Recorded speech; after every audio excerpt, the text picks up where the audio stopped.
Hello દોસ્તો, આપણે જય ગુરુ ગોવિંદ યુટ્યુબ ચેનલ પર તમારા બધાનું હાર્દિક સ્વાગત છે।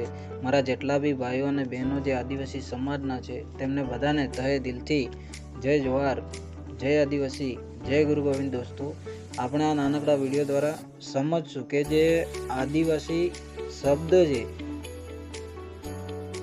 એ ક્યાંથી આવ્યો અને શબ્દ કોણે લાગુ કર્યો। દોસ્તો, જે આદિવાસીનો શાબ્દિક અર્થ આદિ એટલે પ્રારંભનો અને વાસી એટલે રહેનારું, તેથી મૂળ રહેનારા એવો અર્થ આદિવાસી સમાજનો થાય છે। કે જે આપણો આદિવાસીનો શાબ્દિક અર્થ આદિ એટલે પ્રારંભનું, પહેલાનું, અને વાસી એટલે રહેનારું એવો અર્થ આદિવાસી સમાજનો થાય છે। જે ડૉક્ટરનું નામ છે ડૉક્ટર વેરિયન એલ્વિન। તેમના પુસ્તકમાં આદિવાસી સમાજને મૂળ વતનીઓ તરીકે ઓળખાવે છે।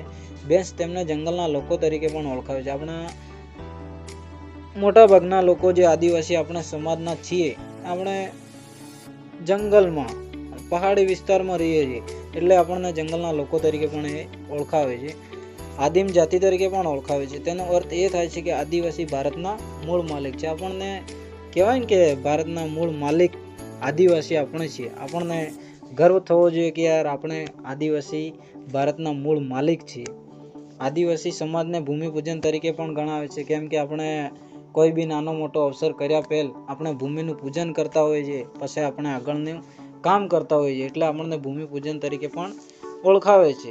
દોસ્તો, આપણે આ નાનકડા વિડીયો દ્વારા સમજ્યા કે જે આદિવાસીનો શાબ્દિક અર્થ શું થાય છે, એ શબ્દને કોણે લાગુ કર્યો। તો આ દોસ્તો વિડીયો પસંદ આવ્યો હોય તો આપણી ચેનલને સબસ્ક્રાઈબ કરી દેજો અને નાની કેવી કોમેન્ટ કરી દેજો અને લાઈક શેર જરૂર કરજો।